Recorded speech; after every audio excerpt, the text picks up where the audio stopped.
So I hope you'll forgive me if I'm a little frustrated that some of us are choosing to ignore Donald Trump's gross incompetence while asking Kamala to dazzle us at every turn. I hope that you'll forgive me if I'm a little angry that we are indifferent to his erratic behavior, his obvious mental decline, his history as a convicted felon, a known slumlord, a predator found liable for sexual abuse, all of this while we pick apart Kamala's answers from interviews that he doesn't even have the courage to do, y'all. I am praying that those of us contemplating voting for Trump or not voting at all will snap out of whatever fog we are in.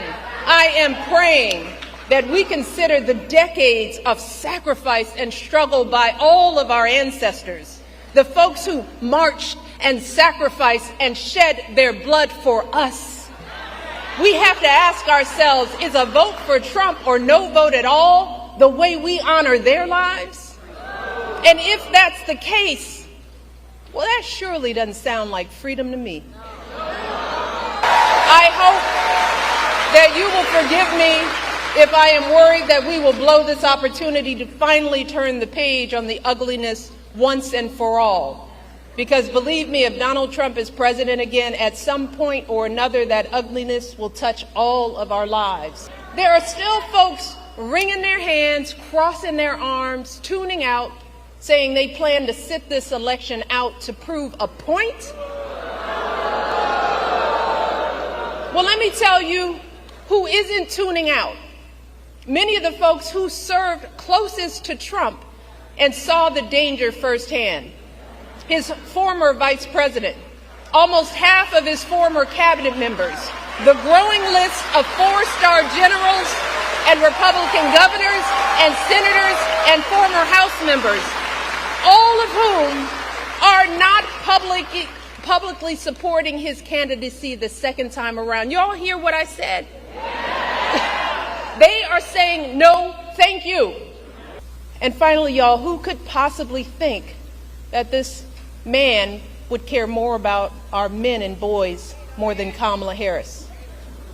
And while we're at it, I want to think about who do you think possibly would care more about our reproductive health? Look, a woman's body is complicated business, y'all. So I am asking y'all from the core of my being to take our lives seriously. Please, so please do not hand our fates over to the likes of Trump, who knows nothing about us, who has shown deep contempt for us. Because a vote for him is a vote against us, against our health, against our worth. Let me warn you, your rage does not exist in a vacuum. If we don't get this election right, your wife, your daughter, your mother, we as women will become collateral damage to your rage.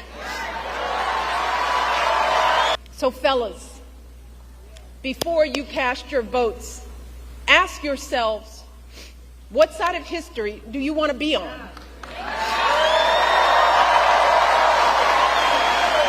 And we are more than just baby-making vessels.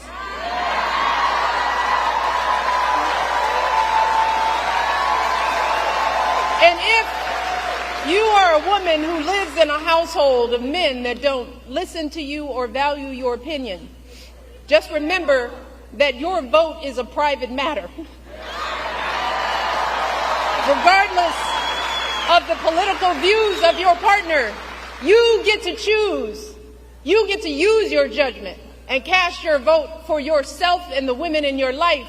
Remember, women, standing up for what is best for us can make the difference in this election.